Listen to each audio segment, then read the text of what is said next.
अस्सलामुअलैकुम दोस्तों, कैसे हो? खैर खैरियत, ठीक ठाक, राजी बाजी, तबीयत से ठीक है, सेटो ए वन खैर खैरियत। सारे दोस्तों को 14 अगस्त की आज़ादी, पाकिस्तान की आज़ादी मुबारक होए। सब तो पहले एक शेदा जहन च गाल फीड कर गिनो, जो इंसान कोई भी होवे खता दा पुतला है। चंगा इंसान बनाने वास्ते इंसान को अल्लाह पाक जे हुक्म दिते बंदा चंगा काम करे।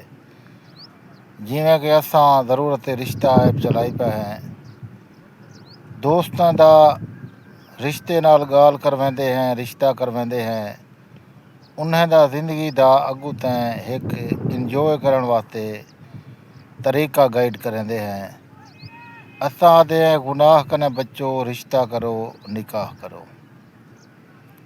अज सारे कोलो एक मशहूर ते मारूफ खूबसूरत नौजवान 25 साल एज रखण वाली बेवा औरत का रिश्ता आया पाए, जिहदा ताल्लुक अपर पंजाब रहीम यार खां दे नाल है ते एक बच्ची उंदे नाल है।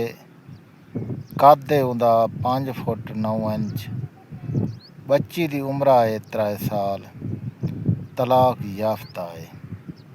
तलाक थीवण की वजह, बच्ची पैदा थीवण की वजह है घर अपना है, पेशे विच लेडी डॉक्टर है, तनख्वाह 1.5 लाख है।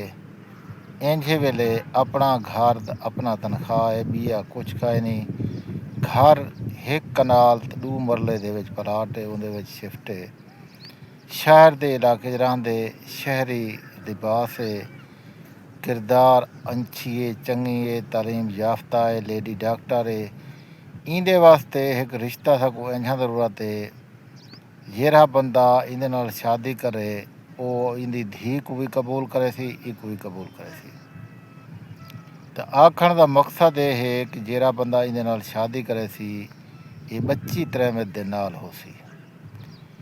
ते अगर तुसा दोस्त या तुम्हारे दोस्तां दे दोस्त कोई भी इंदे नाल शादी करना चाहते, तुसा सारे नाल राबता करे सो कमेंट भी कर सकते हो यूट्यूब ते व्हाट्सएप ते भी राबता कर सकते हो।